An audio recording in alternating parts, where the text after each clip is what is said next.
what's going on, everybody? Jay the Great here, back again for the first time in a very long time with a live face cam stream. And for the first time, we're doing a live reaction. You guys can see the screen right here, I think.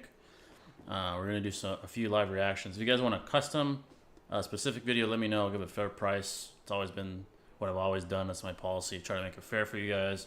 Basically $1 per minute for most videos. And we go from there. But I hope you guys are doing well. I have the chat right here.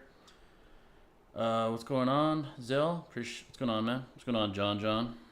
Been a while since I've streamed. I've been kind of working on some IRL things, you know, here and there. IRL career stuff. But I do have weekends back, thankfully. Thank the good Lord for that. So we are back. We got 2 videos in the works right now. So we're going to do, unless, you know, we finish up, I decide on another one, or one of you guys donates for a specific video. We got Six's video here, as you can see by the screen. Let me know if this, you could see like what it says. I want to have it in the corner, kind of like I used to do my recorded videos. We got Could Naruto Beat the Strongest Sorcerer by Six. Shout out to Six. And then the other video, I had it written down here. Give me 1 second to look. It's going to be by Dygoknight. Shout out to Dygo. Why Kieran Makes No Sense. That topic kind of caught my eye. So we're going to go ahead and do that as well. Batman should be joining us. I let them know. I'm in a call right now. He's not in there right now. But I let him know that that I started the stream. So we'll see if he joins or not. But we're gonna get it going. Make sure to hit the like button. It's really appreciated. The more likes, the better. Wait a couple minutes. Answer your guys' questions. Any super chats are very appreciated. I'll stop the video. You know, answer your guys' questions. Feel free to ask any questions throughout these reactions. Wanted to bring it back, you know, because I don't do reactions recorded, but I thought this would be a good way to still do them, you know, just doing it this way. But I hope you guys are doing well. It's been quite some time. Or more Dygoknight. Yes, sir. Yes, sir. I want to see why he titled the video what he titled it. You know, why does Kieran make no sense? From the top of my head, using headcanon, I can't determine why that would be. You know, so I'm curious to see. And then the 6th video interests me because I want to see how he tackles the infinity equation. How that plays into the equation, rather, right? Gojo's infinity. How would a Naruto character mitigate that issue? Could they bypass it? Is there some sort of tactic to do that? Yeah, the Dygoknight stuff is tough. How do you say it? How do I say it while still being respectful? Dygoknight's a good guy, though. You know, just shout out to Six and Daigo. If I disagree, I'll say it. But those are my guys, so no hate to either one. Six is very logical. I agree with like 99.9% of stuff he says. Daigo, I might disagree, but he's my guy too. He's just misinformed on a lot of stuff. Yeah, I agree. All right, I think we're good to go. Let me drink some water real quick. We'll get right into it.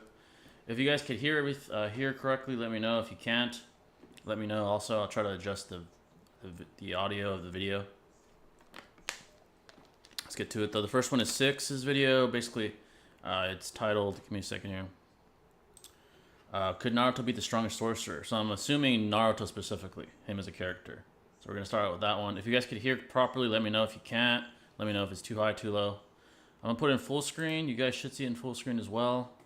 I'm going to read the chat on my phone, so let's get straight to it. A decently interesting matchup, mostly because compared to the powerhouses you normally see Gojo get put up against. Wait. Is that Chris Brown? Wait. He said compared to the powerhouses. Matchup, mostly because compared to the powerhouses you normally see. Why is he a powerhouse? They shot the 6 though. That is random.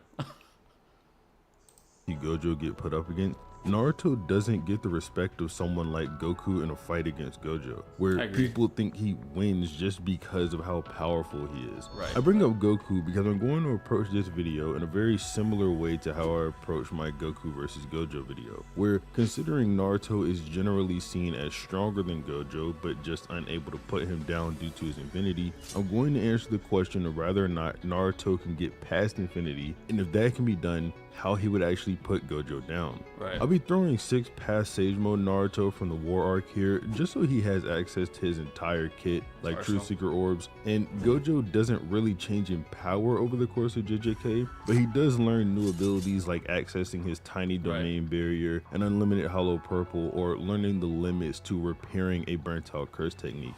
So just assume Gojo is at the complete height of his power, and in this alternate universe he had beaten Sukuna and still knows how to do all of this stuff. Okay. I'd like to also quickly thank Brad, who paid to have this video done. Shout out to Brad, I'll man. open up commissions soon, but for anyone interested in one of those, this should be a good showing of what one of those would look like if you're interested. Before we get started, I'd like to ask if you leave a like on the video and subscribe to the channel, as it helps the channel out a lot.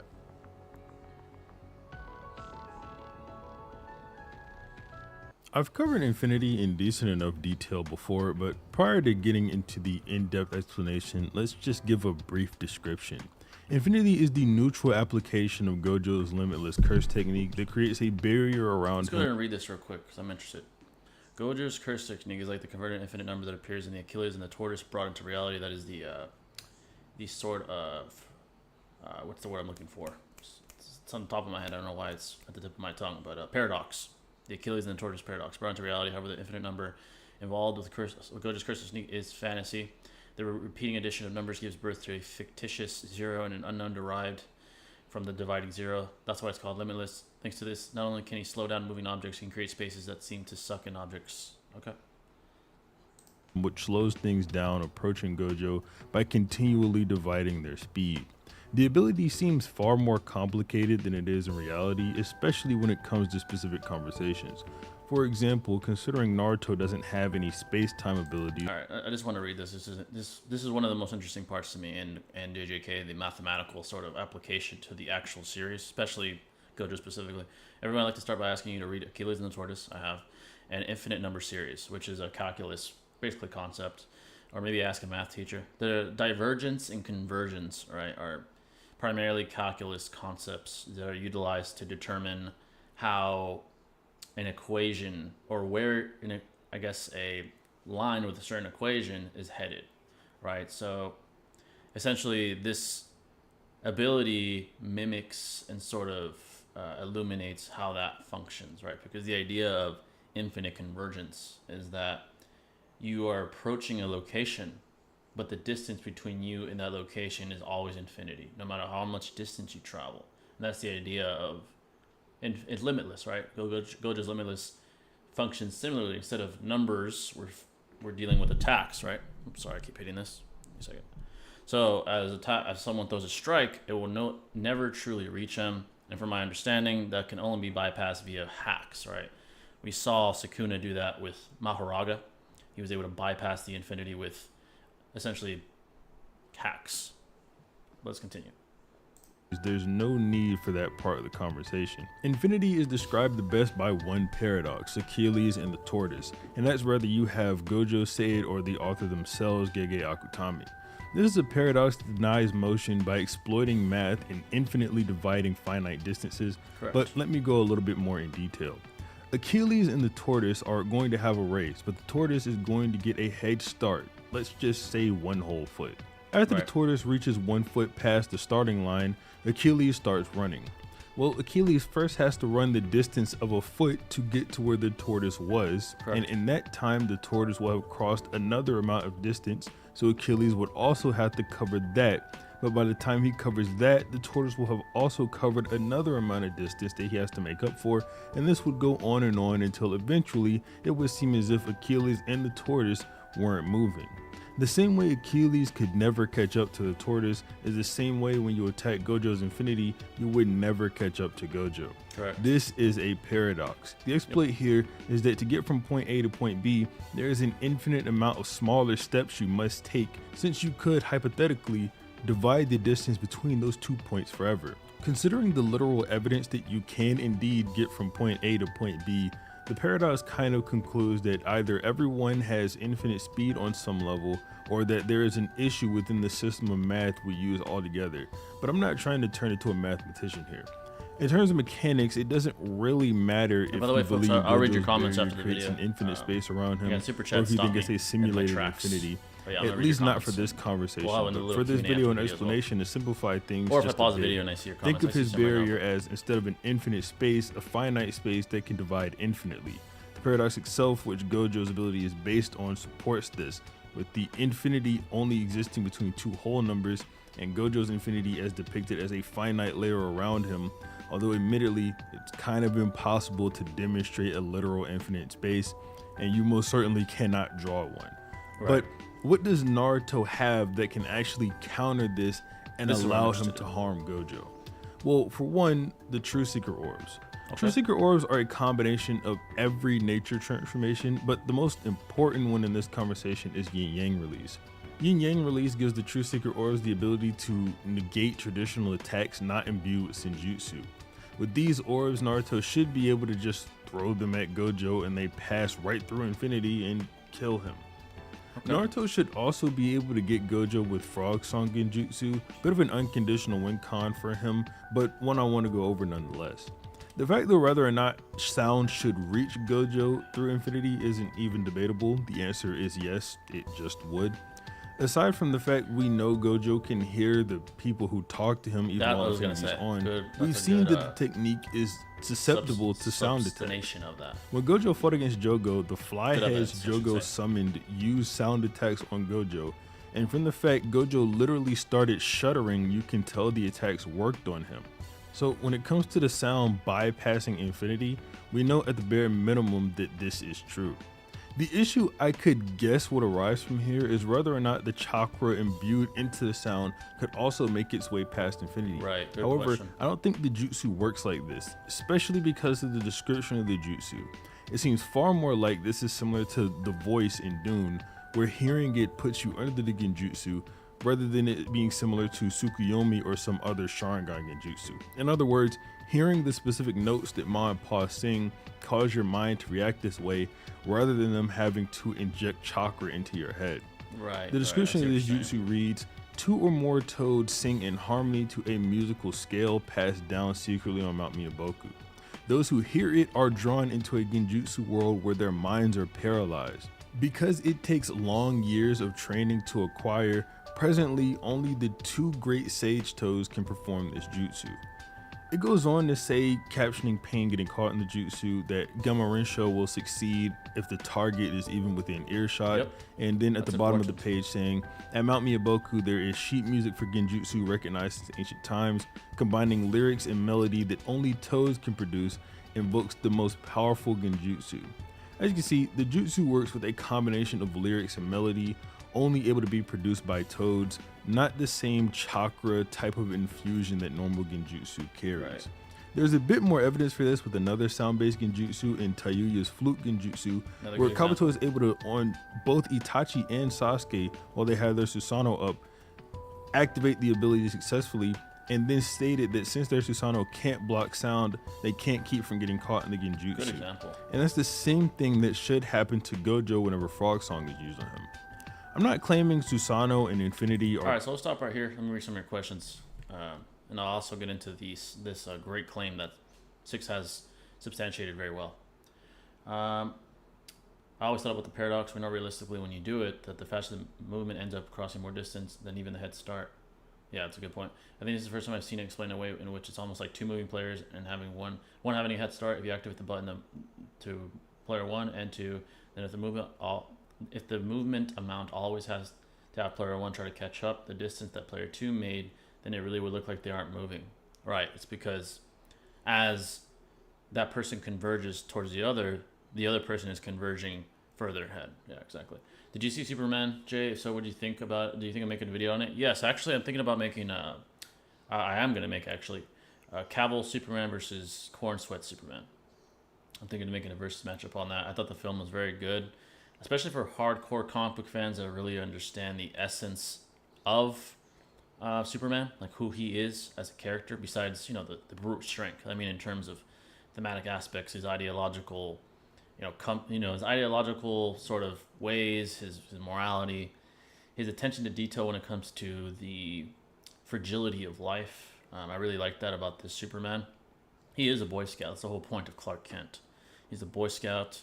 He cares, to a degree, at fault, sometimes too much, and that's how villains have exploited him over the years, right? And throughout his literature, some of his greatest failures have been because of his care, right? And you could argue from a logical, non-moral standpoint that a hero's empathy can be exploited, right? We see a Joker with Batman, killing Jason Todd, shooting Barbara Gordon. We see it in the Injustice storyline where Joker exploits Superman's attachment to his wife and to Metropolis, nukes it, kills her, leads to him being led astray. We see it all the time. So I enjoyed that being explored in that film and in the new Superman film. I really did enjoy that. Very good movie. The best DC movie I've seen since maybe the Dark Knight series. And that's not even a glaze because the last, the DC verse with Snyder wasn't the best in my opinion. So it's not an extreme glaze to say it's the best since Dark Knight. There hasn't been anything that good since Dark Knight, so. I like the amount of scrutiny Superman was put under. It really revealed his human side. Yeah, and, we all like these explosive physical interactions where we see power on display, right? I mean, physical power. But hardcore fans or people that really love storytelling enjoy the ideological battles that characters have as well. That creates emotional appeal. That makes a character more marketable to the audience. And I enjoyed that aspect. I think James Gunn did a good job of that, even with the small details. Saving the squirrel. We all saw that. It's probably been memed a bunch of times. Him saving that squirrel during a massive combat situation. Him crying when someone, I'm not going to say who, I don't want to spoil too much, when someone gets eliminated by somebody. I'm not going to say who eliminates who, but, him shedding a tear shows that empathy, shows that humanity. His reactions to things that he thinks are injustices shows his humanity. In the trailer, this isn't a spoiler, when he gets mad at Lex and he questions him, where's the dog, right? That's a human reaction. That's empathy. That's care, right? And that makes us attach to him more emotionally and appeal to him. I feel I'm left out here as I don't like the movie. I don't think I'll like the movie. Well, hopefully you do, man. Yeah. But yeah, let's get back to the video. So, before I get to that, great questions, by the way. Getting to what Six said, that's exactly what I was thinking.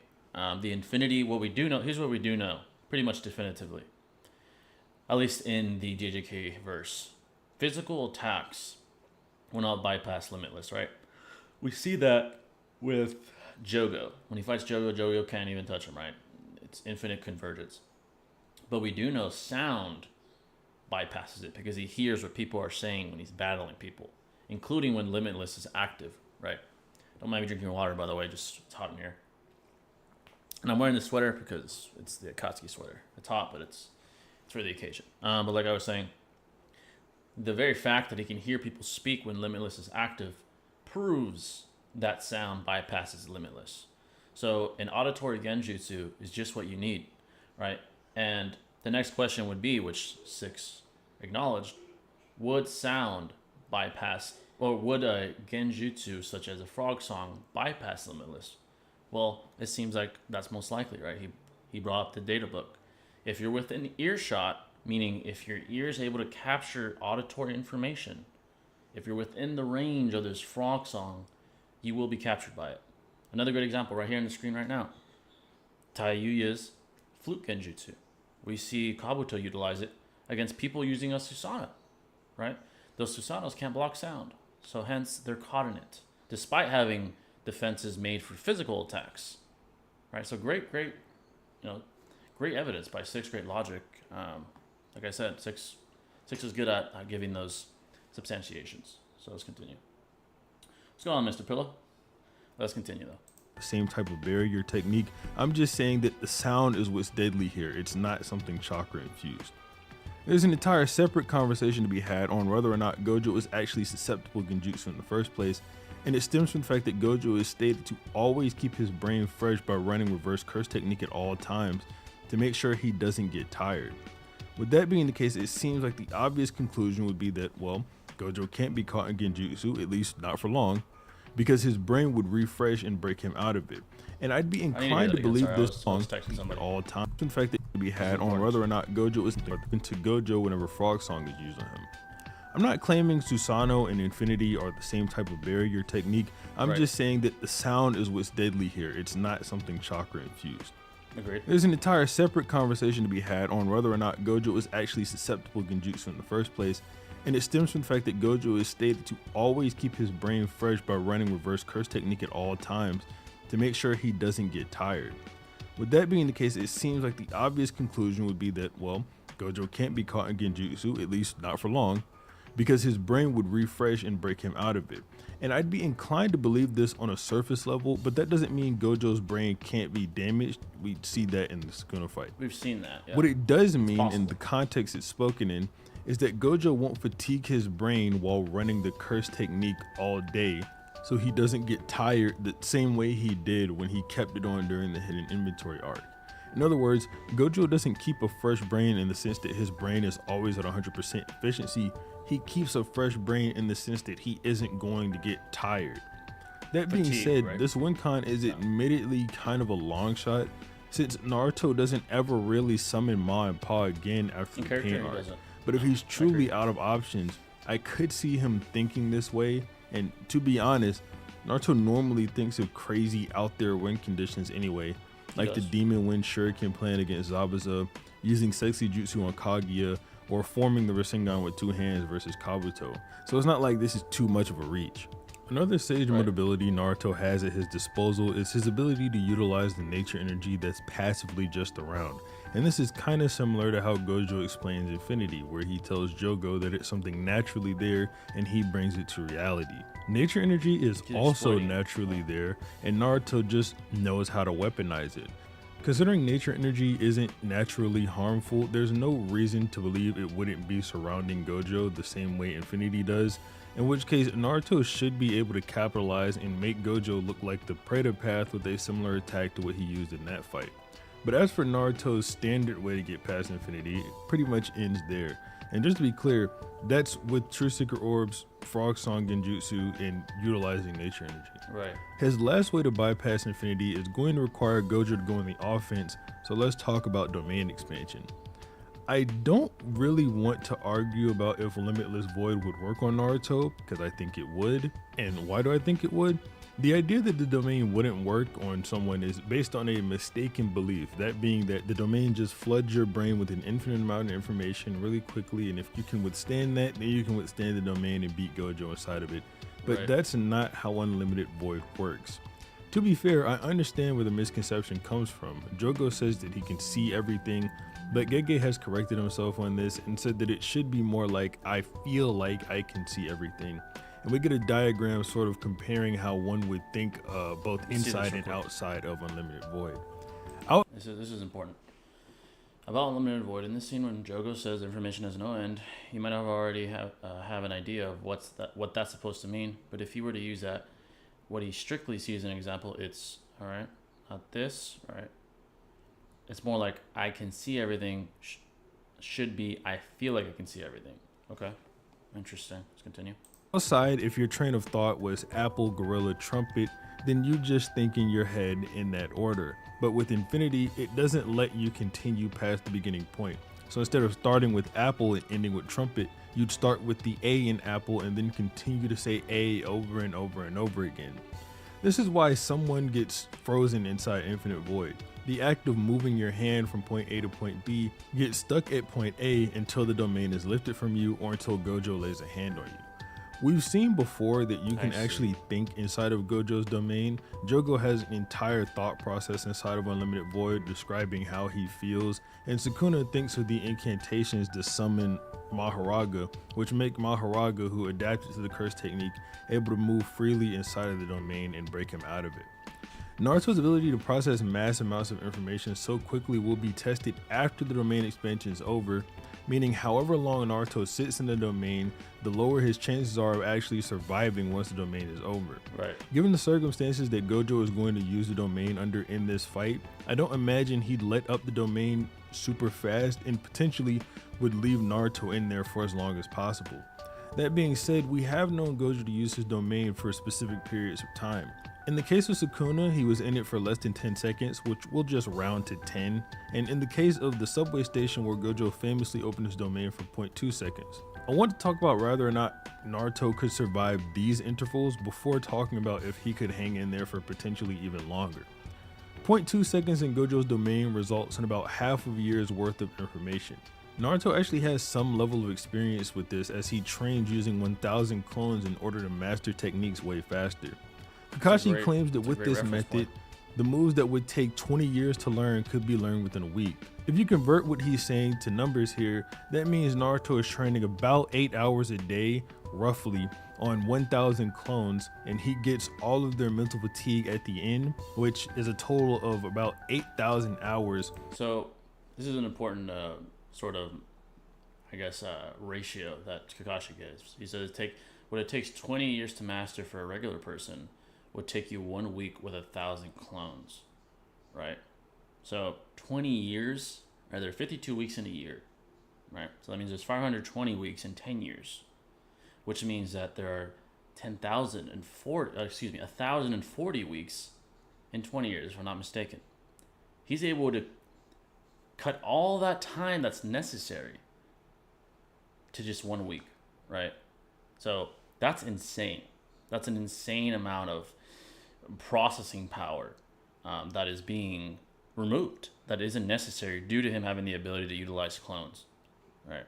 And he's able to survive that, right? Because I guess Kakashi also says, all the fatigue that these clones experience will compound into yourself when the training session's over, and he feels it at the end. So he has the ability to withstand these extreme exertions. It's very, very impressive. So I do think 0.2 seconds of the infinite void would not be a problem. In my estimation, there's no way to really definitively calculate how that would affect him in comparison to using 1,000 clones, right? But 0.2 seconds is so minimal that I don't think it would kill him. That's a great way to prove how Naruto would deal with the domain expansion. That's very, very good by 6.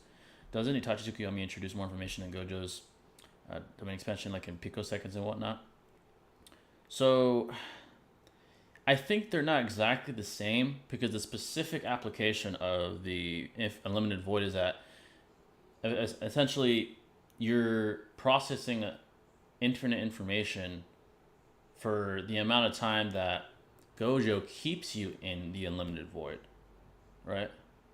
So, while conversely, with Itachi's, he can make your brain feel like it's experiencing a larger time lap than what is really being experienced, right? Like, for example, in the novel, when he utilizes Infinite Tsukuyomi on his girlfriend, right? In her mind, she's experiencing a whole lifetime, but in reality, it's like a picosecond or less than a picosecond. While conversely, right, with Gojo's again, he's just making you experience infinite information for whatever time he decides to keep you in the infinite domain expansion. So the applications they're similar to some extent, but they're also different, right? I think Itachi could literally not only determine what's going on in your mind, but he could also determine the amount of time your mind believes it to be enduring this specific scenario, whatever he decides that is. It is similar to some extent, however. The 1,000 almost, sort of, maybe that's why you've seen it so tired in Boruto. The years of utilizing the clones, that's a good point. I think we see panels in the first chapter. It's not as clear as the anime, but we know he has clones around the village, but in the first Boruto chapter, I feel like he definitely has at least a few. I remember Naruto was doing that interview at the same time as he was in the office or something. Yep, yeah. And then you did see some fatigue, I believe. I believe he was using a clone, right, if I'm not mistaken, to be present at Boruto's birthday party, and then it disappears. That's fatigue, probably. And maybe due to all the paperwork he was doing as Hokage, the compound of utilizing that ability for over a decade at this point, right? He's a father, he's a Hokage now, he has years of war experience. The war arc, we utilized like who knows how many clones throughout that period. Thousands, against Kaguya, probably just that interaction alone. Even when he was a child, when he first learned how to use Shadow Clone Jutsu, when he fought the guy that messed up Iruka, right? He used a lot there, and that was him as a child. So all these years, I'm sure, have taken an effect on his body as well. Obviously, the Nine Tails is of great aid because of the regenerative capabilities. I got you. Thanks, bro. Hey, no problem. So many different experiences and how he does the Kawaki thing later on. Rather than doing a very similar experience, Naruto could honestly have what would be effectively like living multiple lives. Exactly. Basically, with the amount of times he's used clones, he's essentially processed lifetimes worth of information. Yeah. He's actually carrying the village a lot more than people think. Yes, greatly. He is the deterrent to danger until, of course, the Atsuki show up. Let's continue. We're almost done with this. All dumped onto him at once, which is 333 days or 11 or so months worth of time. And one thing that leans in Naruto's favor is that while Infinity forces the same action on you multiple times, Naruto is doing the same action across different clones. So Naruto should be able to survive a 0.2 second domain from Gojo. I do want to point out that Naruto is doing far more mentally taxing things than what would be simply repeating the same thing over and over. Good point. So 0.2 seconds inside the domain likely wouldn't even faze him. As for if he could take 10 seconds inside the domain, that's a completely different story. I will say, given Naruto's ability to take 11 months of what is more taxing information than Gojo's domain in a shorter amount of time than what Gojo's domain would be putting on him, does lead me to believe he might respond to the 10 seconds in a similar way to Sukuna did, or even far better, which would make it to where he isn't incapacitated. And we'll talk about how and what that means in a second. But when it comes to Naruto, you can definitely highball the amount of clones he can make to get this information to an insane number.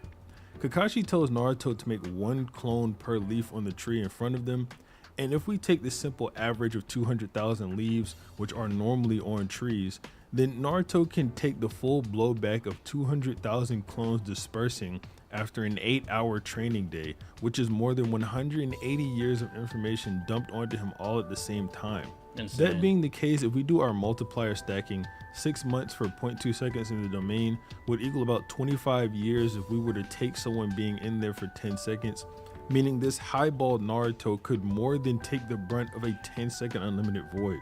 However, the issues with this argument are obviously assuming that Naruto made all 200,000 clones at the same time, which literally isn't provable. So with this being the case, if Gojo decides to keep Naruto in there for a full minute or something like that, we might be dealing with levels Naruto can't handle, but Naruto isn't without his ways to escape Infinity beforehand. Kurama inside of Naruto can definitely break the domain using chakra arms, or if Naruto had summoned any toads or made any clones beforehand, which is pretty likely, they could break the domain from the outside, or in the case of the toads, even reverse summon him out of the domain. It's also possible that with the use of the clones, Gojo might trap the wrong Naruto inside of the domain in the first place. Naruto also could potentially use his techniques inside of a domain similar to how Sukuna did, where Sukuna summoned Maharaga even through the effects of Unlimited Void. If this can happen, I don't see why a move that doesn't require physical movement, such as the Rasengan, couldn't also be used and he'd just make a big one big enough to explode the domain. Good point. My point being here is that Naruto has plenty of ways to avoid the domain aside from ways to counter Infinity himself, but if he does manage to properly destroy the domain, then Gojo automatically loses because his curse technique will be burnt out, Infinity will be down, and Naruto will just beat him up. You blitz him. That's all I had to say about this. However, Naruto is more than likely going to beat Gojo. But Agreed. if you like the video, leave a like on it and subscribe to the channel. But other than that, all right, there you guys have it. W video by 6, excuse me. Very high level stuff. Very high level stuff for sure. I definitely like how he approached the Infinity part of the equation, and also the domain expansion part of the equation. So the only thing I disagree with is that Kurama would be able to break Naruto out of Unlimited Void.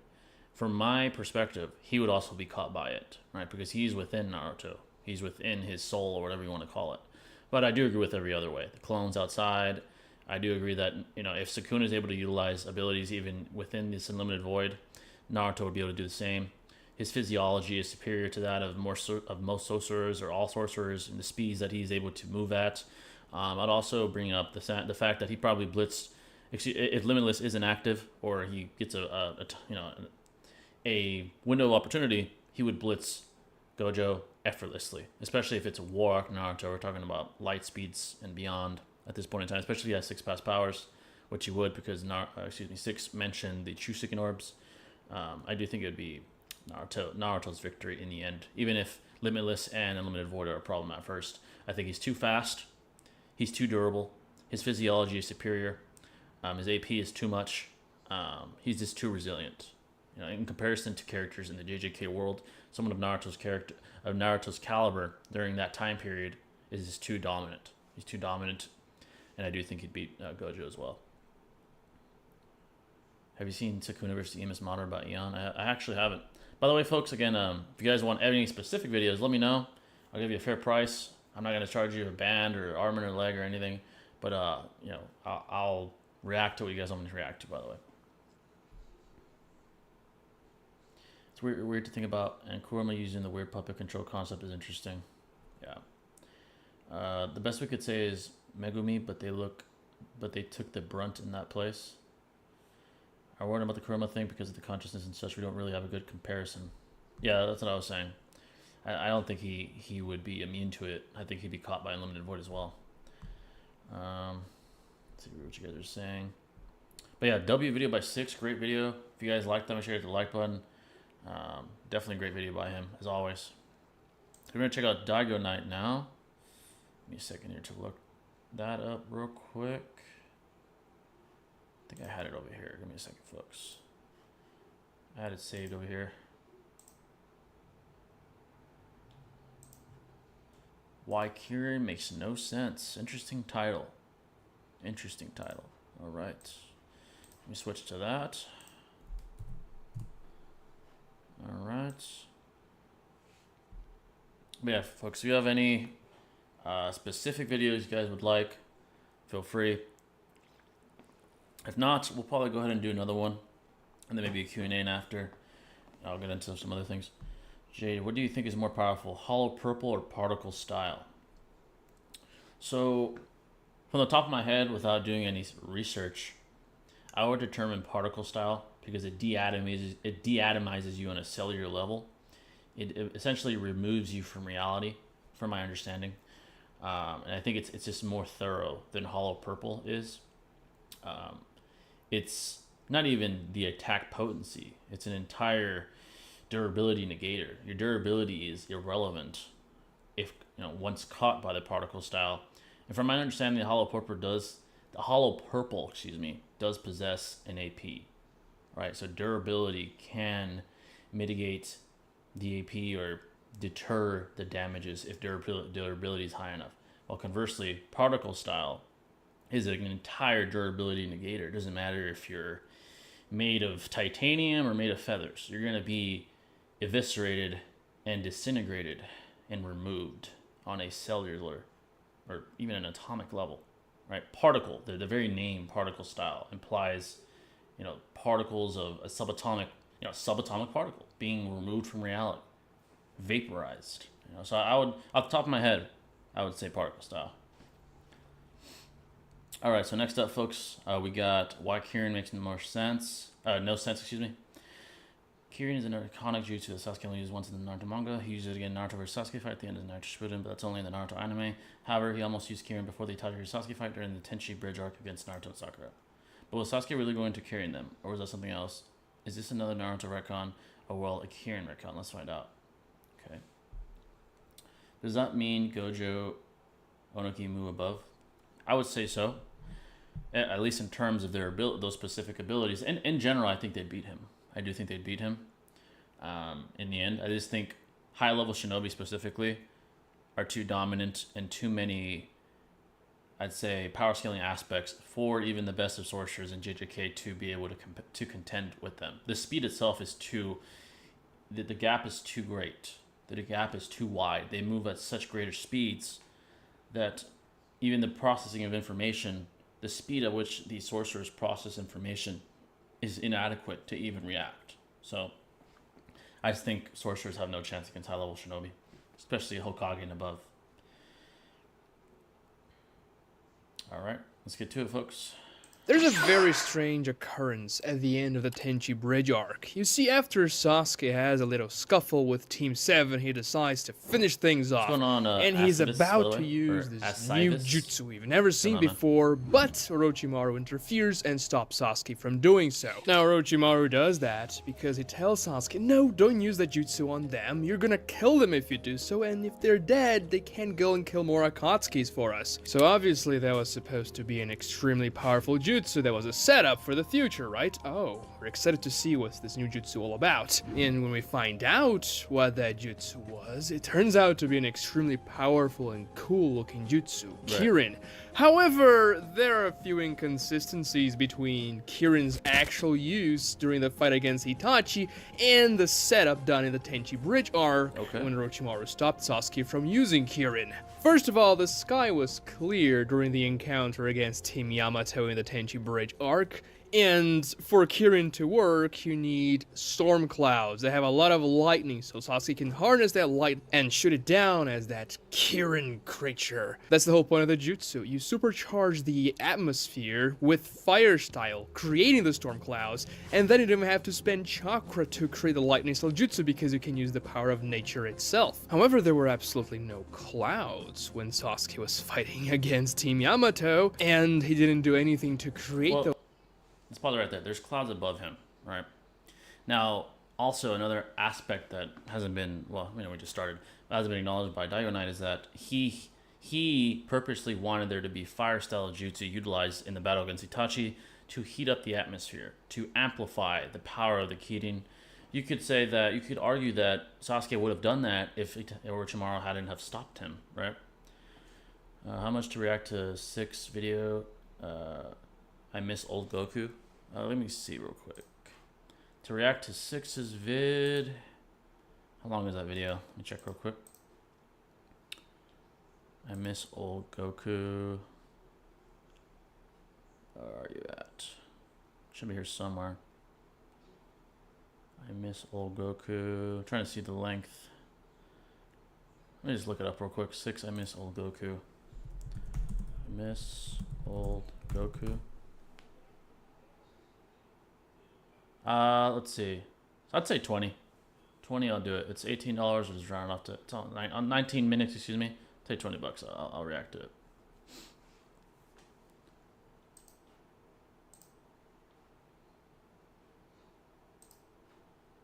Let's continue. But yeah, $20 for the vid. Fair. I think that's a fair price. Those clouds. So that's a bit. But like I was saying, Orochimaru preemptively stopped Sasuke from even doing anything. We could have theorized that he could have, while doing, the Kirin summoning, he could have heated up the air, maybe throw up a fireball jutsu into the sky, and heat up the atmosphere to amplify the power necessary to summon and execute the Kirin attack, right? It was stopped quickly. He didn't get to execute every action he had in mind.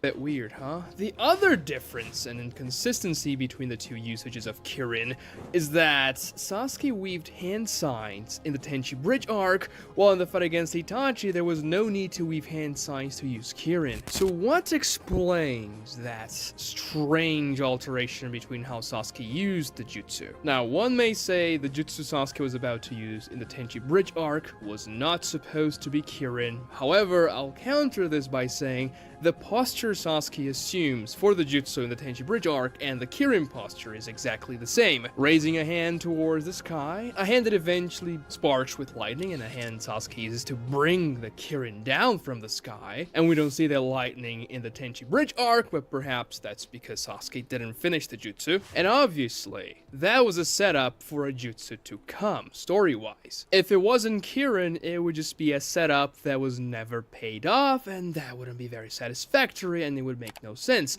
Obviously, the setup for a powerful jutsu like that would be payoff in the set-piece battle for Sasuke's character midway through Naruto Shippuden against Itachi. And because Sasuke assumed the exact same posture for Kirin, this is obviously the payoff for that scene. Like, yeah, I guess you could say Sasuke was gonna use a jutsu that he never ever uses in the entire series there, but that wouldn't make any sense. So let's try and explain the inconsistencies between the two usages. I don't say that would make any sense. I just think we just never observed it. Just because, Let's say it wasn't Kirin in the Tenchi Bridge arc, and now it is.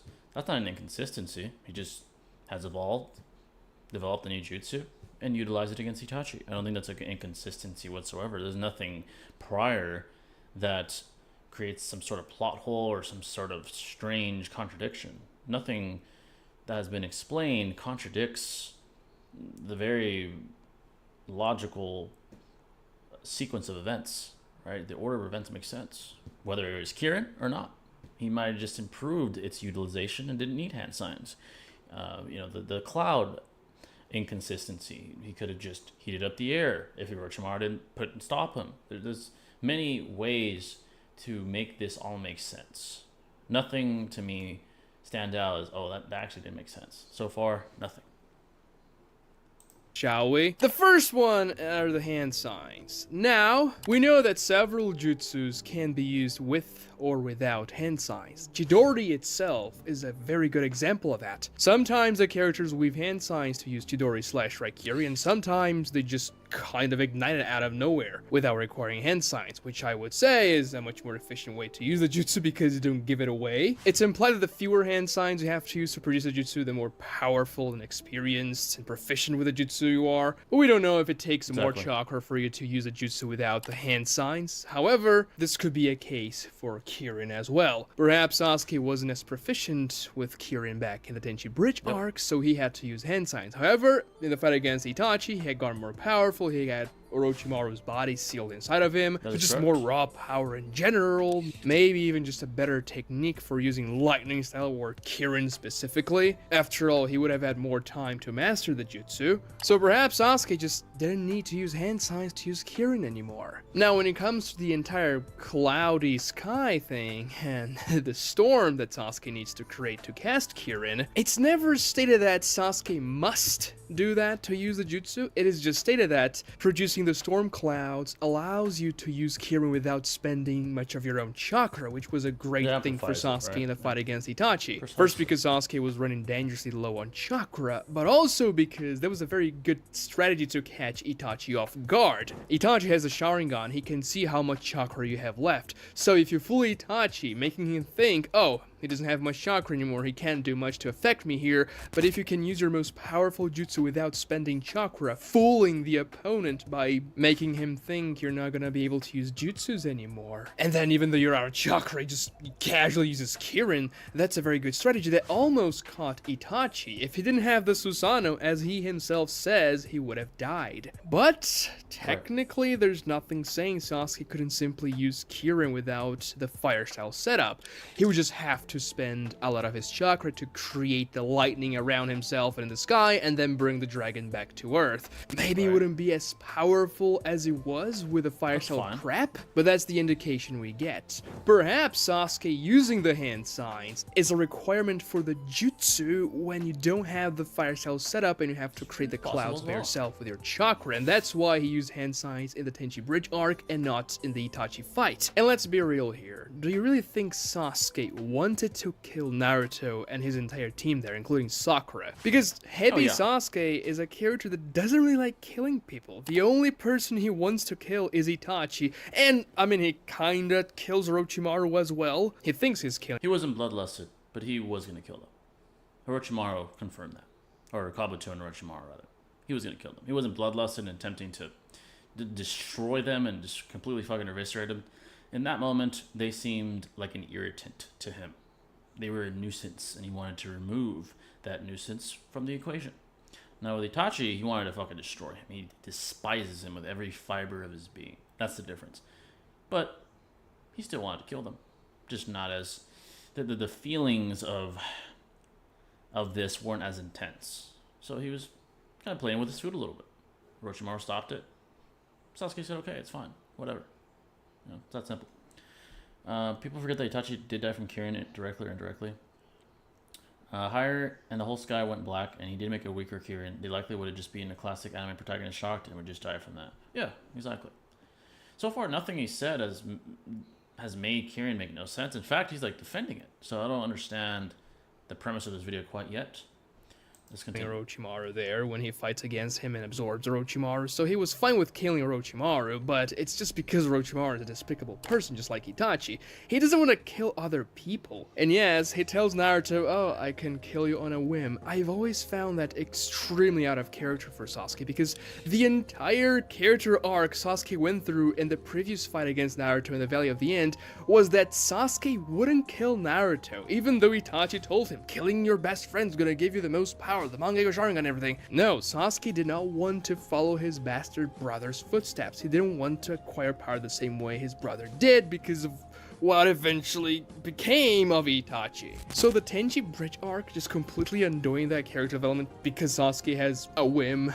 And yeah, let's go ahead and kill Naruto for the sake of tension is stupid. So honestly, I interpret that scene as Sasuke pretending he wants to kill Team 7 so that Orochimaru can go and stop him, and then they can leave because it's dangerous for Naruto and Team 7 to stay around Orochimaru in the hideout and everything because they're powerful. And deep down, Sasuke doesn't want his old team to get hurt. I mean, even in the fight against Killer Bee, after the Itachi reveal and everything, he was thinking about Team 7, remembering them when his new team, Team Taka, was protecting Sasuke all around, and that's why prompted Sasuke to use Amaterasu for the first time with his actual eyes and protect his team. So with that in mind, from an in-universe story perspective, you could say Sasuke never intended to use Kirin in that scene. He just wanted to make sure Orochimaru would see that and realize, oh no, we have to stop that. Sasuke, don't kill them and everything. And even if Kirin wouldn't work with a clear sky, Sasuke could be pretending it would. Before that, in the Tenchi Bridge arc, when Orochimaru, Kabuto, and Sai get to the hideout, Sasuke's like, yeah, teach me something new. And then Orochimaru's gonna be, yeah, I'm gonna teach you something, Sasuke. And it's kind of implied that the jutsu Sasuke is about to use on Team 7 at the end of the arc is the jutsu Orochimaru had just taught him, but that doesn't really make a whole lot of sense. Like, would Sasuke really master Kirin, this massive jutsu, in like 12 hours or whatever it took for Team 7 to arrive at the hideout without any sort of training that we can see surrounding the hideout? Because that's an appeal to ignorance, so we don't have to see it. It could have happened anytime throughout that time skip. That's an appeal to ignorance. Also, I don't agree that Sasuke was pretending to want to kill these people. Again, emotions aren't binary. It's not black and white. You can kind of want to kill someone. You can really want to kill someone. You could not want to kill someone at all or barely. It's not binary. Emotions are a spectrum. Your intentions. Now the choices made are binary. But the level of desire is not, right? I could want to, let's say I could want to go for a jog, right? How badly do I want to? That's the question. Do I kind of want to go? Do I really want to go? Do I have like a bloodlusted, intense desire to do it? That's not binary, right? How badly you want to do something, the desire, that's not binary. So again, Sasuke's desire to kill Itachi was immense. Sasuke's desire to kill Naruto and Team 7 wasn't. He was playing with them. He was toying with them. And if, in my opinion, if he had the chance, he probably just would have killed them. Quickly. It's that simple. It really is. That Naruto Sasuke fight was done better in Storm 2. Imagine Naruto didn't come back and bum after the time skip beginning and Shippuden would have been more fire. You mean if he was more like capable? Yeah, that first interaction would have been interesting with Naruto and Sasuke. You know, when Team 7 arrived. Definitely would have. I would imagine the training for Kirin would be something quite spectacular, right? You would see several storm clouds, a lot of lightning coming down the sky, Sasuke trying to master the jutsu in several ways, maybe even Sasuke spewing some fire style into the sky, and we obviously never see that during the Tenchi Bridge arc. The skies are always clear. So it's likely that Orochimaru just taught Sasuke some other technique, and he already knew Kirin before. Maybe Kirin is one of those techniques that Orochimaru didn't even know Sasuke knew, that Sasuke learned by himself. Then again, if Kirin was Sasuke's final jutsu, the ace in his sleeve to fight and defeat Itachi, it's likely Orochimaru would know about it. Yes, Sasuke learned the variations of Chidori, like Chidori Spear, by himself without ever showing Orochimaru, because when Orochimaru and Sasuke actually fight each other, Orochimaru gets stabbed with that Chidori Spear, and he's like, oh, I've never seen this type of chakra transformation before. And then we see it's Sasuke, so obviously Sasuke was learning some stuff without Orochimaru's knowledge. But by what Orochimaru tells Sasuke there after he stops him from using Kirin, that, oh, if you use that jutsu, you're gonna kill them all, it's very clear that Orochimaru knew at least what the jutsu could do. And if he knew those things, he probably also knew that Sasuke could use the jutsu even if the skies were clear. Or I guess you could say Orochimaru was just taking a guess, and that was Sasuke's gamble. Oh, I'm gonna make Orochimaru think I'm about to kill them with my Kirin here, even though there are no clouds and stuff. He's gonna think Team 7 is gonna be cooked, he's gonna stop me, and then it's gonna be the perfect cue for us to leave, and, you know, I'm not gonna have to hurt my old friends here. I don't want to acknowledge that, but yeah, let's just go. Now, obviously, we're never gonna know exactly what Sasuke and Orochimaru were thinking in that scene because we don't get their inner thoughts during that exchange, so it's all out of subtext. However, the correct explanation as to what happened between the two usages of Kirin was that it was a retcon. Sort of. The scene in the Tenchi Bridge arc is very obviously a setup for a Sasuke jutsu that's going to be impactful in the future.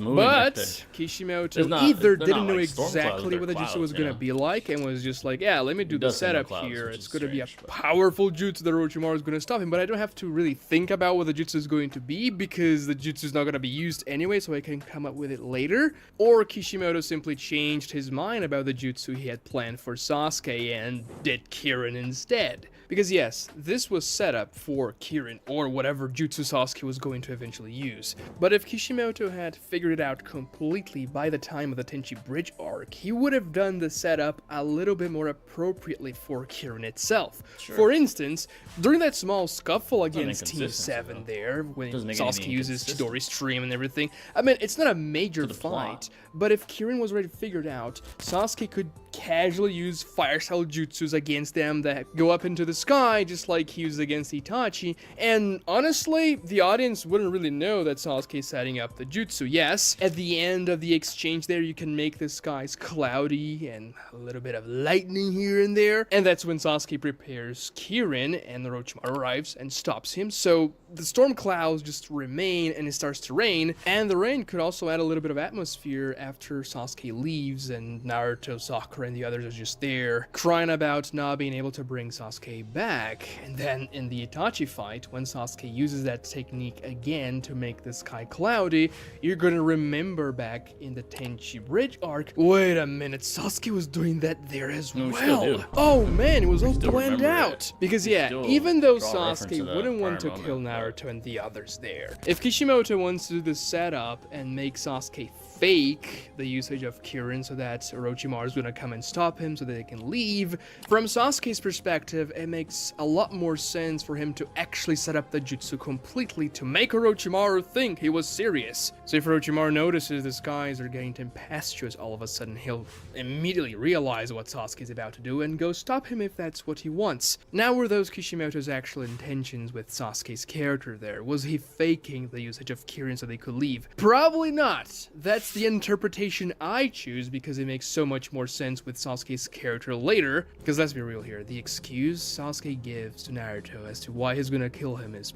one of the worst you could possibly give. Oh, I could just kill you on a whim now. It's not because of Itachi or anything. I just feel like doing it. What? Like, come on, this is the worst way to create tension in the arc. Wouldn't it be more interesting if Orochimaru, for example, was trying to kill Naruto because Naruto is the Jinchuriki of the Nine Tails? Killing the Jinchuriki makes the Tail Beast chakra disperse around the world, and it takes a while for the tail beast to reform itself, meaning that the Akatsuki would have to wait for a long time until they're able to capture the Nine Tails, which would be bad for their plans, and Orochimaru knows the Akatsuki's plans, at least the gist of him. So wouldn't it be more interesting if Orochimaru was the one trying to kill Naruto, and Sasuke was the one like, well, they can kill more Akatsukis for us, or whatever. And sure, you can still make the setup for Kirin here, you can even do the entire setup with a fire style and the lightning clouds, or you could have the characters' inner thoughts, but Kishimoto wasn't really doing Sasuke's or even Orochimaru's inner thoughts very often, especially Sasuke's. He was keeping Sasuke much more mysterious and his intentions hidden in the Tenchi Bridge arc, because that was what the character was supposed to do at that point. We were getting reintroduced to Sasuke and everything that revolved around him during the time skip, and up until that point Naruto Shippuden was a mystery. So keeping the character's true intentions mysterious was a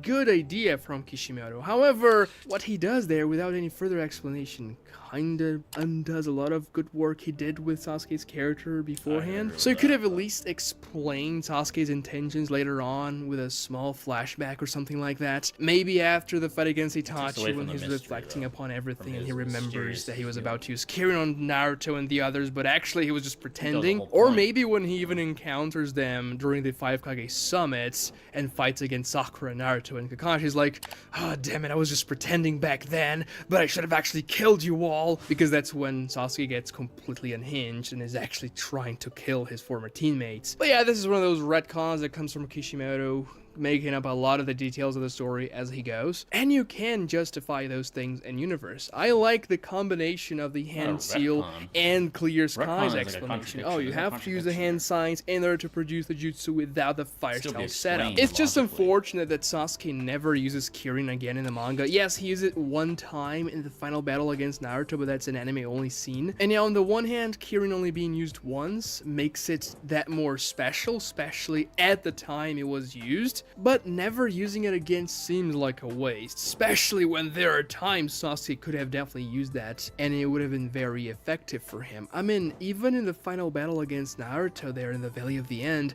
when they were both very tired, you know, out of chakra after the Indra's arrow, dual Rasen Shuriken clash that exploded everything. Sasuke didn't have a whole lot of chakra there, but he certainly had chakra to fire one fireball at the sky and use a Kirin against Naruto. Like, he has the perfect jutsu for when you're out of chakra, and he doesn't use that at that opportunity, which is kind of a waste. Subscribe to this channel, and please ring notifications if you haven't. Those things are very... Both of them are 6 in Daigo. So, what I think this is my opinion on the content. Daigo's my guy.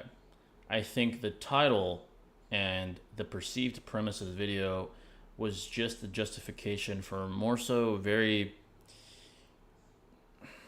I would say overzealous criticism of very, in my opinion, trivial aspects of small nuanced details, like how the Kirin specifically works and the very small trivial details to how Kirin is utilized early and then later on against Itachi. These are very nuanced details that just don't really matter. And on top of that, there is nothing that contradicts the series of events, right? The series of events as the plot transpires. There's nothing prior that contradicts what happens later on in the plot. These small details, yeah, there's plenty of explanations. Kishimoto changed his mind how it worked. Sasuke didn't have a chance to shoot a fireball into the sky. There's all kinds of explanations. But regardless, that doesn't negate or contradict what happened later. It wasn't a retcon. It was just an evolution of Sasuke, of the plot, of what he's capable of Kishimoto getting more ideas, of etc., etc. But there's nothing that makes it not make sense. That's what I'm trying to say. Yeah. But yeah, there's that video. I'll do a Q&A for a little bit, and then I'll try to, unless someone donates, I'll try to think of something else. Maybe an IRL video or something. Try to switch it up. Something interesting, though. Something IRL, but like interesting. Alright, let's see what you guys are saying. Naruto Ninetales, Chakra, better kind of like he did against Neji and Tsukimimaru.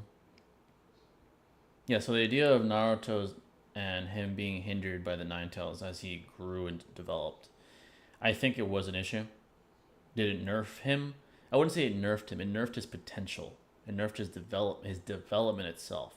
But as he grew in resolve, as he grew to utilize the Ninetales more effectively, as he grew to eventually befriend Kurama, that hindrance declined. It depleted over time until eventually they were friends and the full power of the Ninetales was unleashed, right? So it did hinder his ability, especially early on when Kurama and him didn't have the best relationship. But as time went on, that hindrance declined and he improved. Right, his chakra control, his ability to utilize his chakra, his chakra network not being disturbed by Kurama, etc. It caused him to improve over time. You know. Regardless of the plot reasons for the time skip, it ultimately proved useless. As Jiraiya's goofy ass was injured like a month in, focused on training something he didn't really know much about. So, yeah, you could argue, Naruto could have been trained better. I do agree with that. There are many reasons as to why that couldn't have been the case. It does suck, but again, I guess it adds to the plot, to the idea of Sasuke being way ahead of him at the beginning. It gives him an obstacle to overcome, right? If he was already on Sasuke's level, there would be no tension, or as much tension rather than what we had, right? So from a plot standpoint, from a storytelling standpoint, it makes sense. From a logical standpoint, it's strange, right? Especially if he's able to use many clones that amplify his learning development. I do see what you're saying there. All right. But let me know, folks, if you want a different kind of topic. If not, I'll choose something interesting. But if you want like an IRL topic, a comic book topic to react to, something. Let me know what you guys think is a good one here. Again, if someone donates, I'm gonna do specifically what they ask, of course. But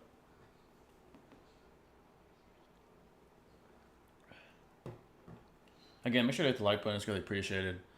Much love. It's good to be back. Streams should be Friday nights. This Friday. It's not gonna be the case because I'm gonna be watching Fantastic Four, so that won't be the case. That's probably gonna be Sunday again next week. But unless there's not a big movie coming out, it's gonna be Friday nights. Because I don't work weekends anymore, which is good.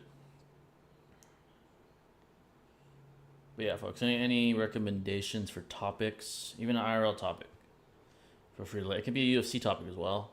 It's gotta be more careful with that because it will copyright certain things, but even Reddit posts, whatever, stuff like that. When we react to a Reddit post, a Reddit community, the Twitter post, stuff like that, I'll do that as well. Basically, I'll do this. If you guys have, want to ask ahead of time, it doesn't have to be during a stream. If you want a specific Twitter post, a specific video, a specific Reddit post, a specific versus wiki article, whatever, you can DM me, Discord, join my server. I think it's in the description. We have a fair price for it, and I will do that specific thing. Also, commissions for videos. I've had a couple people pay me over the years for specific videos as well.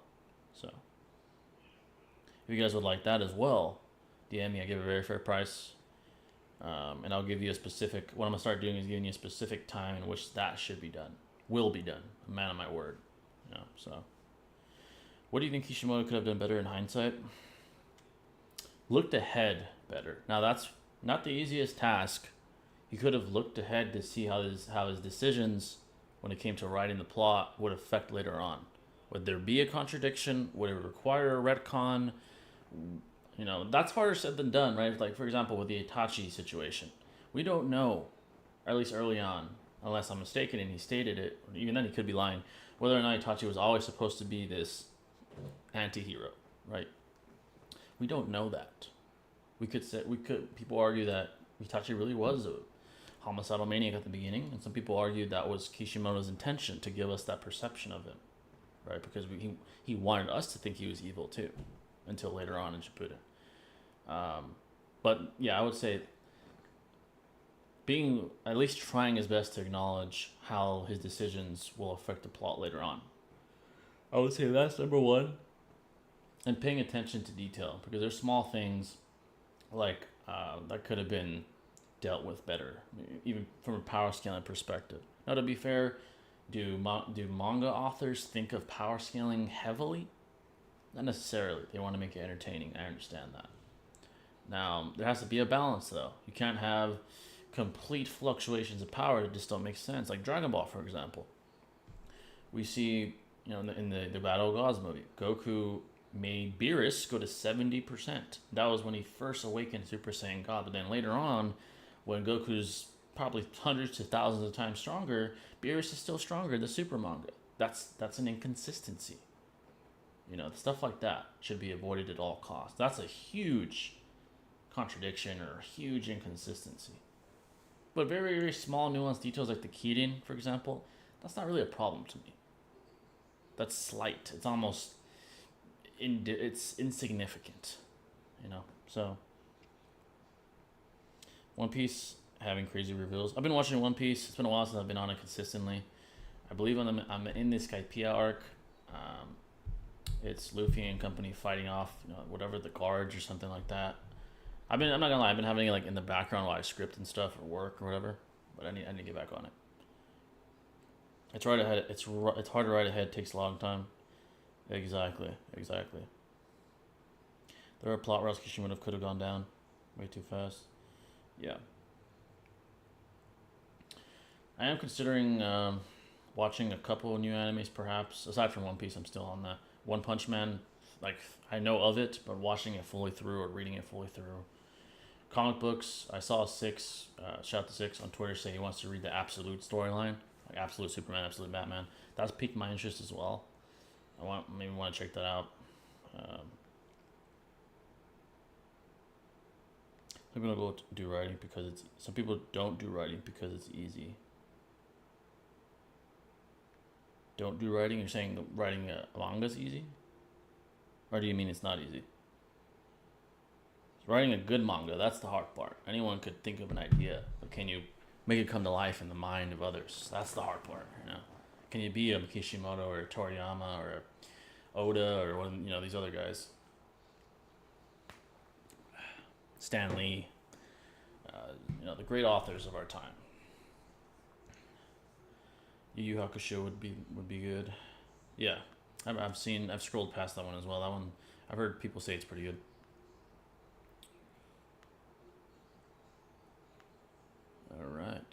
All right, folks. We could do. I'm trying to think of topics here. We could do. Let me check the stream real quick. Though everything's still running smoothly. Give me a second here, folks.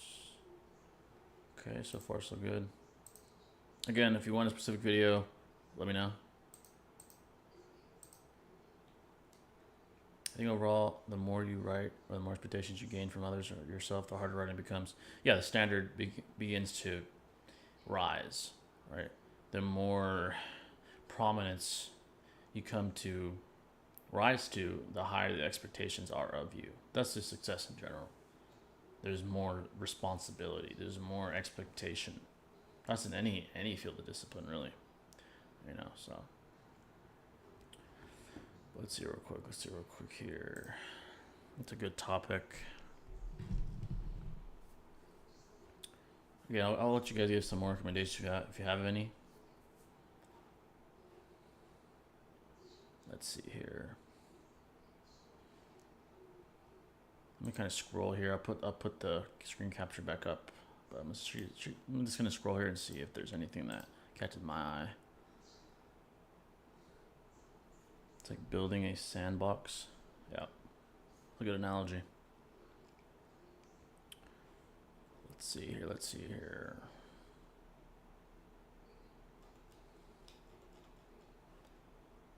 Hey guys, feel free to give any topic recommendations. Go ahead and look and see what else is out there.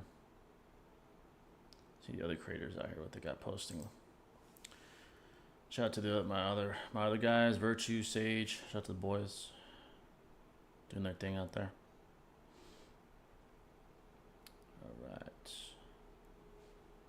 Any topics at all, folks? Any topics at all? You know what? I'm gonna look through Twitter and see if I see anything crazy. Any crazy posts, rather, like anime posts, I should say.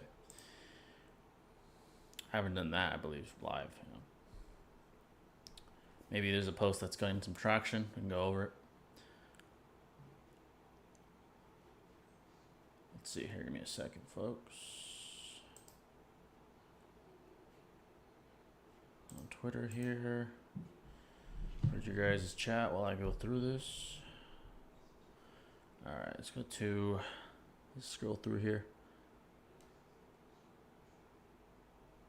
What do we got here? Any good anime posts? Anything to discuss? That's the question. Anything worth discussing? Data put up a good fight against Sasuke. It was almost a stalemate by default. So yeah, he definitely put up a hell of a fight.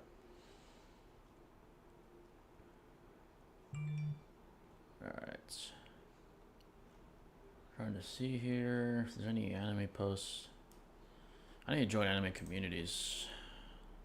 Let me try a lot of the good guys that post good anime stuff like Troy and stuff. Let's see if maybe I'll find a good anime post somewhere. Give me a second, folks, while I do that. Explore anime. Let's see here. Anime.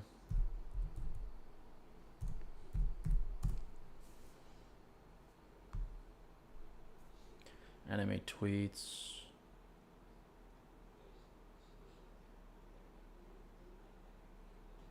What do we got here?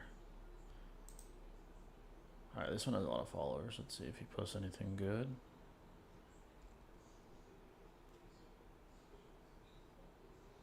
Let's see here. Give me a second, folks, again, for to drop any topics if you have any.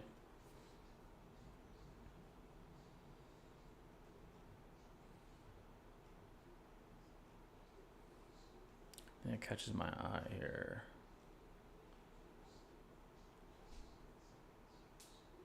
Here's a good one. I saw this one, it caught my eye. Let me show you guys real quick. You guys should be able to see this. Oh, wrong post. It's the other one up here. This one right here. We can discuss this. I think this is interesting. Alright, so if you guys can't see it, it shows multiple protagonists. Which MC trained the hardest in anime out of these guys? I don't know all these guys. I haven't seen Demon Slayer. I believe this is My Hero, if I'm not mistaken. And I don't know who this is specifically. But of the guys I do know, we have Goku. We have Yuji, Naruto, Luffy, Saitama, and we have Bleach. Have you seen Sensible Sane? I've scrolled past this content before, yeah. I certainly have. Have I seen? I think I've seen some of his videos, if I'm not mistaken. Alright, so when it comes to this, when it comes to the characters I do know, who's worked the hardest? Now, who's worked the longest, right? That doesn't prove who worked the hardest. Is the guy who's the oldest, right? Which I believe, if I'm not mistaken, is Goku. He's the oldest out of these individuals, the ones that I know at least. Who has some of the craziest training sessions? I mean, Goku's up there, Naruto as well.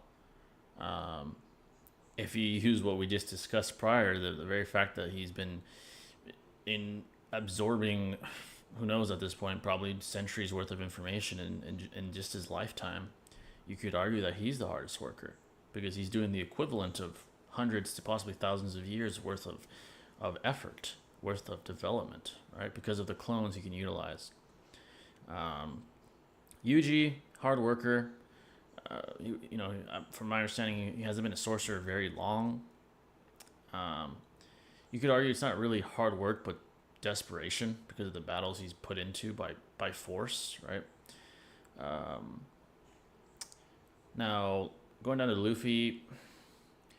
Luffy is another guy that, you know, he doesn't go out of his way to train. He just overcomes obstacles. Now, he works hard to overcome those obstacles, but it's by force, right? Or you could argue, to be fair, if I'm counting myself, he's deciding to go on this journey to become the world's greatest pirate, right? To become the king of the pirates. Now, you know, that's a voluntary journey. He is deciding to endure. That's hard work for sure. We have Ichigo, works pretty hard as well. Saitama, he's a gag character. He doesn't really need to work hard. He just needs to throw one punch. He's out of the equation. I would have to say, I would honestly probably say it's between Goku and Naruto for sure. Definitely between those two as far as who is the strongest. Excuse me, who is the hardest working. It's a close call. They're constantly working. Now I would say Goku, as long as he's breathing, he's still training. He's still doing. He never stops. And as Naruto grows in age, he doesn't need to train as much, right? By the time he's in Boruto, he's the Hokage. He's still exercising effort to run the leaf, right? But he's already achieved mastery over the Nine Tails. He has a six pass tier power, but Goku's constantly evolving, right? Even currently in the manga, he's still trying to evolve to grow further in power. I'd probably say Goku. Now thinking about it, he's probably the hardest worker, the most consistently hardworking, and overall in anime out of the people I know, the hardest working, just in general.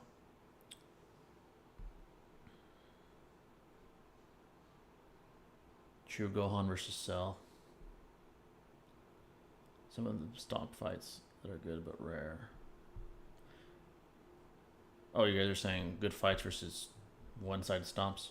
How do you think the Terrence Crawford Canelo fight will go? I think that it honestly, size matters. Now Crawford, I think the discrepancy in size between Crawford and Canelo isn't as big as Bivol and Canelo was, but it's still there. And I do think Canelo's power is going to be a major problem, or the X factor at the very least, in this fight. I think Crawford's skill is certainly on the level of Canelo's, boxing-wise, technique-wise. However, the power discrepancy will be shown. He's going up 2 weight classes, right, to fight the undisputed super middleweight champion. I do think that's going to be significant, at least to a certain degree. And I do think the power, at least over time, will wear Crawford down. It'll wear him down, just like others have been worn down by Canelo's power. Bivol beat Canelo because of his size, because of his discipline. His discipline with his defense was phenomenal, and the resilience of his body, due to his size, allowed him to endure body shots, punches to the arms, to the biceps, to the forearms, because of his size and his strength. Crawford won't have that advantage. He's a smaller man. He's not used to that weight class. This is new territory for him. Canelo works very well at that weight class when fighting others his size or smaller, right? So I do think Canelo will probably win that fight. Goku lives to train. Maruti trains to live. Again, yeah, I don't know that character, so maybe that person would be work harder. But of the characters I do know, yeah, I would say Goku is the hardest working. That's a good post, though. I like that post. Let me look for some more. Again, if you guys have any videos you guys would like, I'm trying to think of a topic, like a video topic to react to, but the one doesn't come to mind. But I did come up with, obviously, Twitter posts. Let's see here. Let's see here.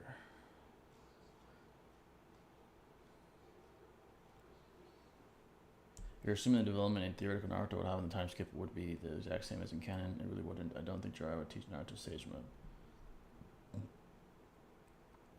How bad would Yuji wash in the verse if he had the Gokugan? Just Sukuna Hakuna and Dakuten. Never mind the other OP abilities.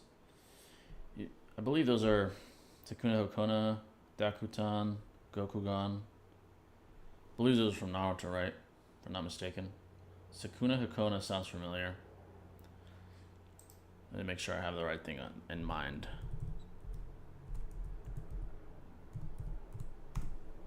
That sounds familiar. So I can answer that question correctly.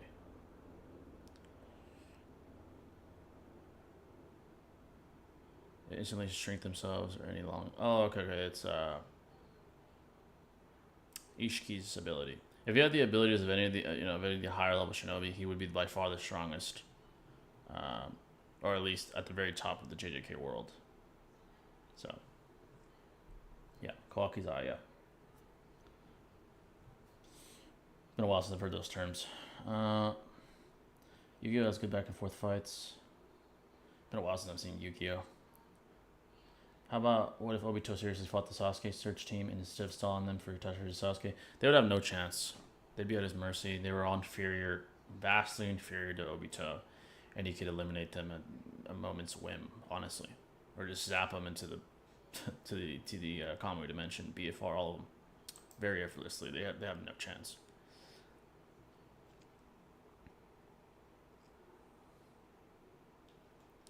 All right, looking for another post here.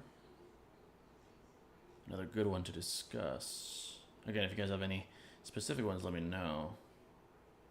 Prefer to keep asking questions, by the way. It's Q&A as well.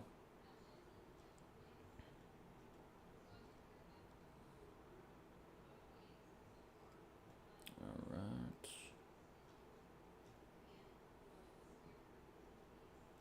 All right, these are all just... Let me check another anime account. That one doesn't really give too much question type posts to make you think. Let's see here. People, anime updates, anime news network. Let's see. How about comics? What if Sasuke didn't leave the village? His development would be greatly hindered. He would never have inherited or been given the curse technique. He wouldn't have the sort of steroids, if you will, that he had under Orochimaru's guidance. Obviously, he'd be a different person as well, ideologically. He clearly wouldn't be as cold. I mean, he was a cold person even prior to leaving, but he wouldn't be as detached emotionally. He would have more of Naruto in him than he did in the original storyline. He would just be a weaker, nicer person, basically, in layman's terms, you know.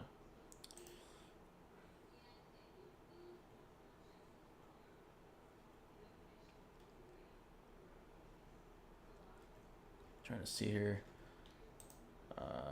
Comics. Teleporters versus the two can do anything.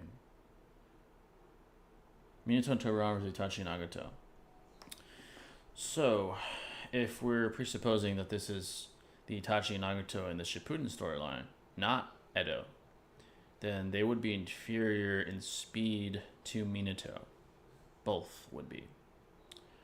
They don't have the levels of speed that he would have because one is sick and the other is sick as well. You know, he has a chakra disease, and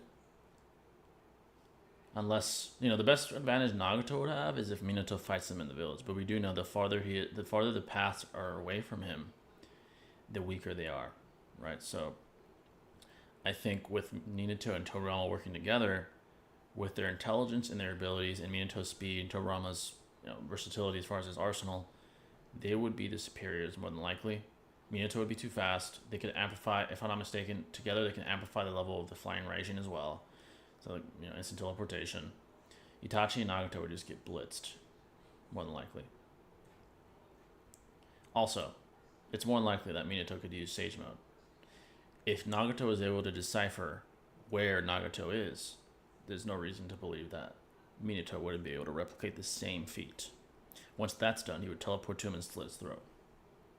He's not the type to discuss with you. Tobirama would just aid him, truly aid him, and make the flying Raijin faster. He could summon his own Edos, give more problems to them. It'd be a huge problem. Now, if they're in their primes, that's a different conversation. If Itachi and Nagato are in their primes, let's say that they're just slightly stronger than they were as Edos. No health complications. Tobirama would be the odd man out. He's just inferior to all three of those individuals. Minato would have to deal with two guys that are arguably as fast or faster than him. I would argue faster, based off the Edo feats that were accomplished against Naruto and KCM, who was stated to be at the same level or around the same level as Minato. I do think Itachi and Nagato would win in that situation.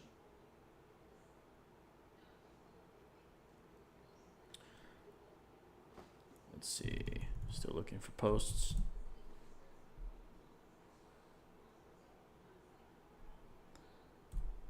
But yeah, that's how it goes. It really dependent upon the versions of Itachi and Nagato we're discussing here.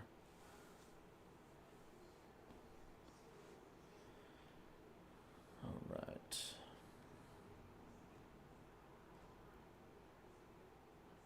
Looking for some top comics here. Or some comic book posts. This is not the stuff I want to see. Elon Musk, why don't you fix this issue? Alright, what are you guys saying? The teleporters, geez, fights like that sound so much cooler. They feel like Storm 4 fights. I feel like Edo's or Alive Itachi's such an interesting character. Oh, certainly. He's certainly an interesting character. That doesn't change. No.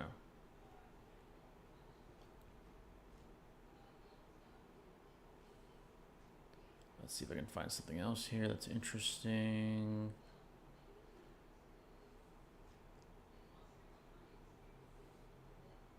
Kishimoto remained a manga based on just putting what if builds. The amount of information you could make Itachi know feels almost limitless. Agreed. Definitely agreed. There's so much potential with what Kishimoto could do, as far as what ifs and the prior history of the Shinobi world, like Hashirama's era, Hiruzen's era in his prime, things like that. So much potential there. Toriyama's era is another one. Itachi's pretty OP. Feels even more so because he was introduced so early. He was the man from the beginning to end.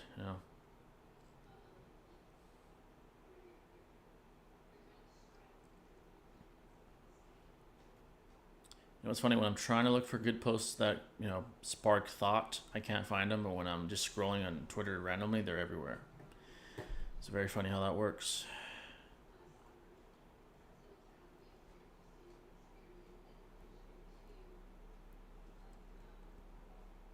Trying to see here.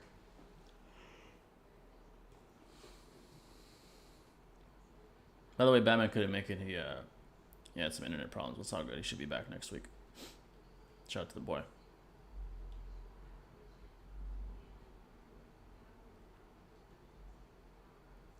Jay, if you could use some kind of power or curse technique earlier into the story from another series so that it doesn't get cut around, what would it be?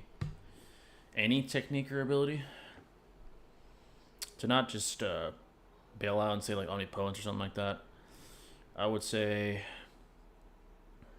honestly, a shadow clone jutsu would be great for his development.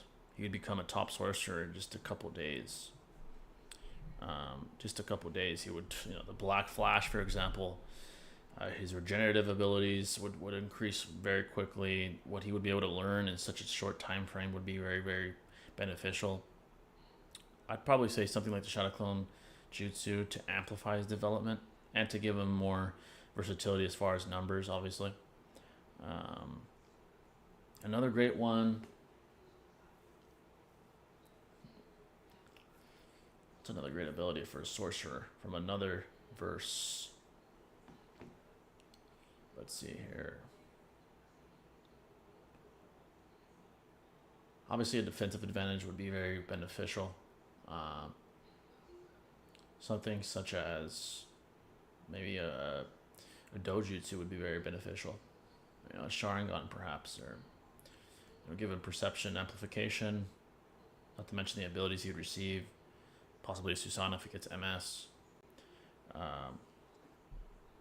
Fire, I thought about that too. Yeah. Shadow Clone Jutsu is really underrated, I think.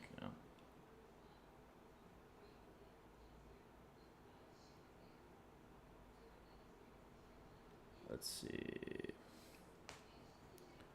And the sort of bandwagons you see on X are crazy. The sort of tribalism you see amongst different groups of anime fans. It's wild. Jay cooking, I appreciate that, brother. Appreciate that. Yeah, folks, any questions at all? Again, I like to discuss it all. So while you guys ask, so I am planning to do these regularly now. I do plan to do that, to do this rather.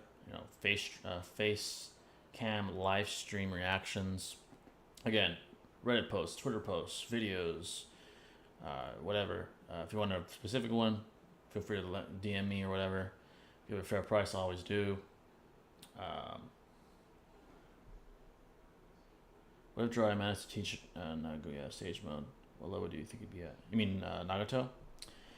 Nagato would just receive an amplification even further. He was already a god among shinobi during his time. He'd be by far and away the strongest in the Akatsuki, I'll tell you that. If he had sage mode, it wouldn't even be close at that point. Not even Obito would contend. Prior to the White Mass, of course. Missed the reactions. Yeah, I thought this would be a good way to do that. And still bring original content. Like edited content. So this way, I give both, right? It's live, it's with you guys. It's pretty much the same way. So this is the way I'm going to bring that back because I enjoy doing those as well. You know, and we can do them in the moment and still bring original content as well. Jay, what do you think you can do more push-ups, Goku or Goggins? Oh, Goku. I believe in the, I forgot, it was a moment with Spear. Spear said do a trillion, it was sit-ups, I think, but he did them. Definitely Goku. Goggins is built different, though. He's built different. I might be leaving soon. No problems, brother. Appreciate you coming in, man. About to end it a bit anyway. But yeah, expect these to come back. Commissions are open for videos as well. It can be, it don't have to be Naruto. It can be comics. It can be Naruto. It can be Dragon Ball. It can be whatever. I do have more time now to do that. You know, God, you know, thanks to the good Lord, career's been going well, and there's more time now, thankfully, including weekends. So that's truly a blessing.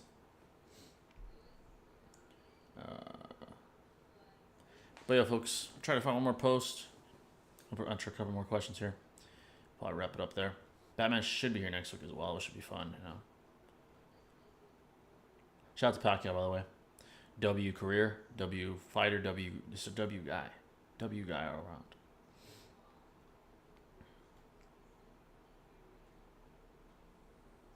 And shout out to Justin Poirier. If you're a fight fan, you know what I'm talking about. W career, W man.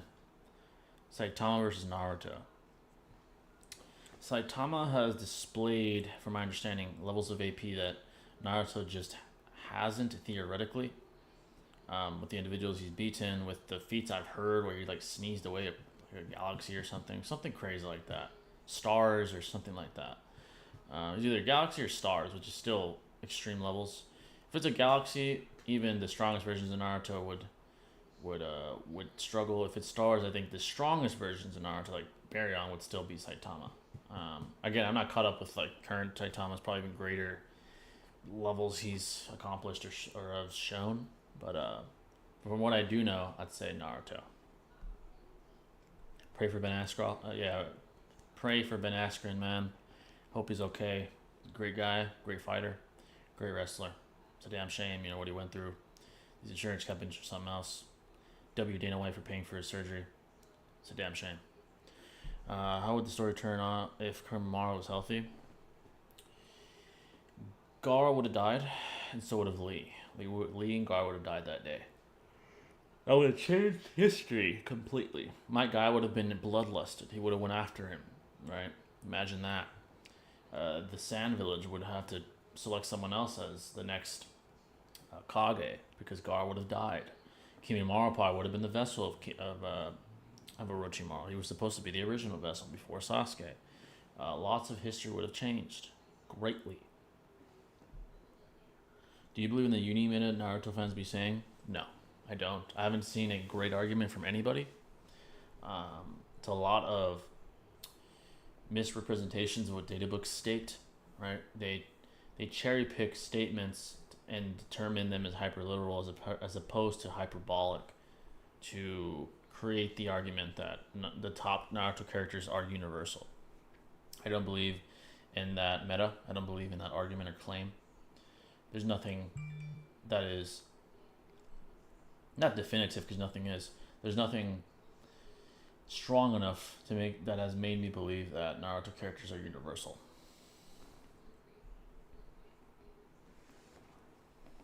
I do think at the top, like Naruto and Ishiki and guys like that, I would say Galaxy level is possible. If I were to highball, Galaxy level.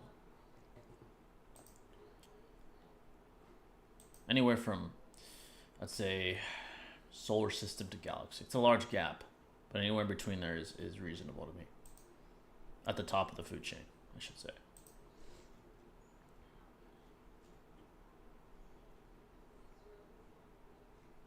All right. Not much posts here.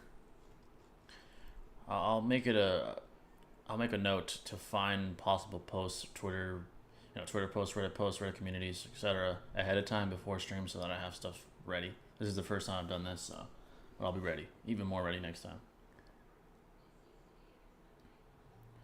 Our response to your Hollow Purple versus Particle Style ensures that Particle Style doesn't have many speed feats, whereas Hollow Purple does have this 4-kilometer travel feat. Let's just say this. I see what you're saying.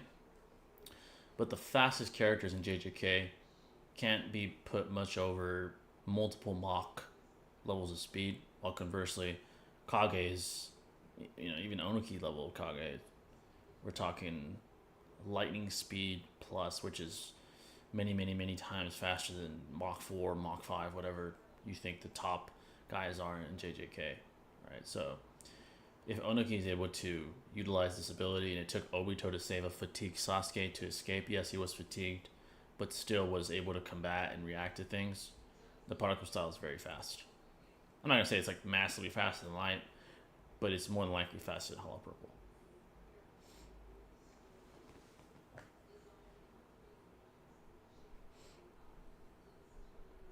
Although I do agree, particle style is probably stronger. Yeah, in terms of AP, it's certainly stronger. Almost certainly. Yeah.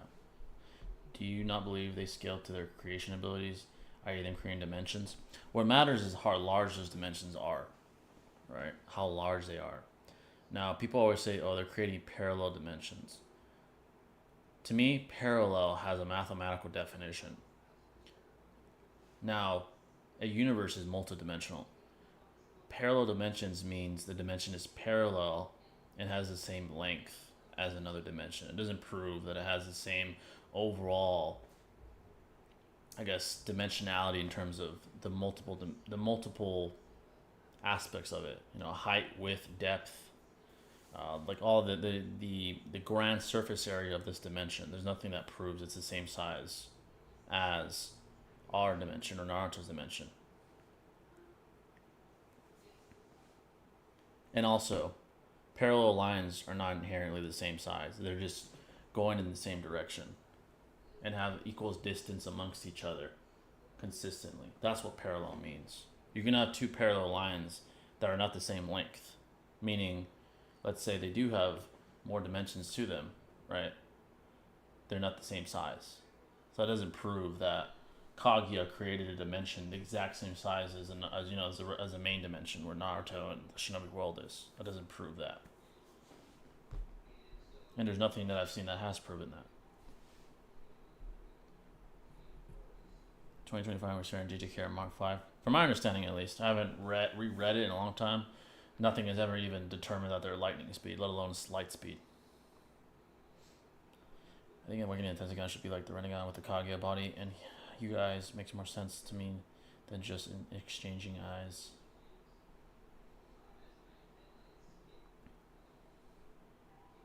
Yeah, dimensions and dimensionality, and it's more complicated than the equal size. There has to be more substantiation and that they're parallel. It doesn't mean that they're equal in size.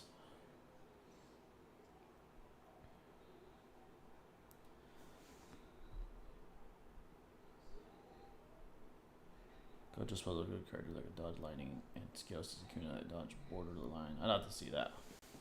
Again, I haven't read it in a long time, but I'd have to see that that's the case.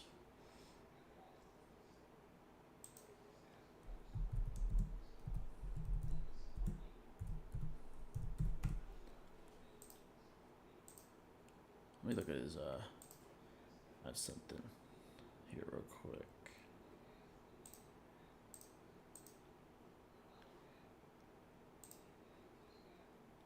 Gojo.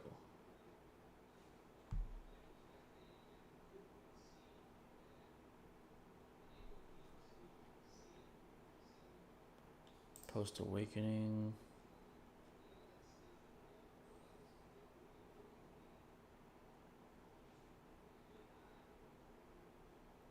At least supersonic. Okay.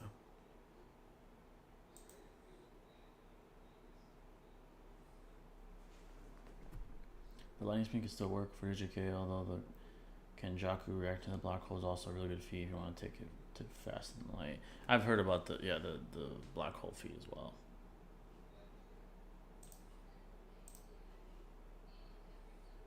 I guess you could, to be fair, Gojo and Sukuna are special cases.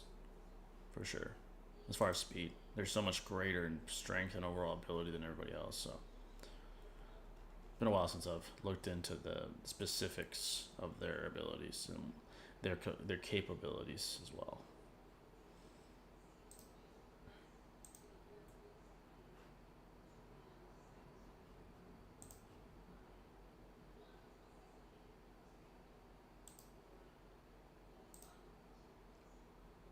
Yeah, folks, any final questions? Again, make sure to hit the like button as well. Really appreciate it. Really appreciate the likes and the support as well. I expect these to come weekly. Usually Friday nights, unless there's a big movie. Next week is going to be Fantastic Four. I'm going to watch that, so that's going to be next Sunday. But most of the time, Friday nights now. I'm also thinking about maybe just doing random game streams. Just maybe I'll have you guys vote on a game, a cool game, and as I play through it, just shout at the people. You know, it's a vibe. I want the streams to be a vibe. You know, that's what I'm going for. Have you seen Seth's vid on Dygoknight vs. Modern with some random guy? I know you don't like Seth. The info in there I view is valid for the most part. I haven't seen it. Yeah, I'm not gonna lie. I haven't seen any of Seth's content since obviously the controversy that surrounded him. You know.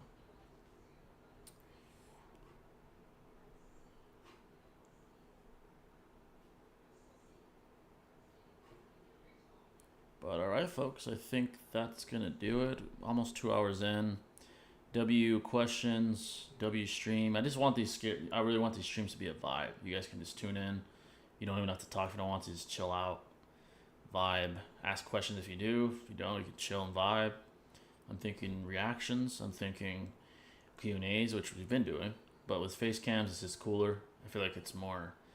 You guys feel like you're there more as well.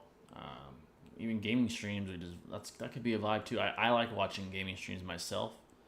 So I'm assuming many of you do as well. Maybe some chill series like Arkham Batman or something like that. You know, something to chill with as I play it. We vibe. It's a vibe. You know, it's really a vibe. I'm trying to give that sort of presence with these streams, so you guys can just enjoy it. Tune in, super chat if you have a question. If you have any custom recommendations. I do want to debate more live. I have something in the works as far as that's concerned. Debating multiple people. I've missed debating. There's a lot coming. Content as well. Like originally edited content on the channel. I've been experimenting, if you guys have noticed, kind of seeing what works, what doesn't. Let me know any recommendations you may have as well. Feel free. Appreciate you guys coming out. And I'll see you next time, folks. Stay classy.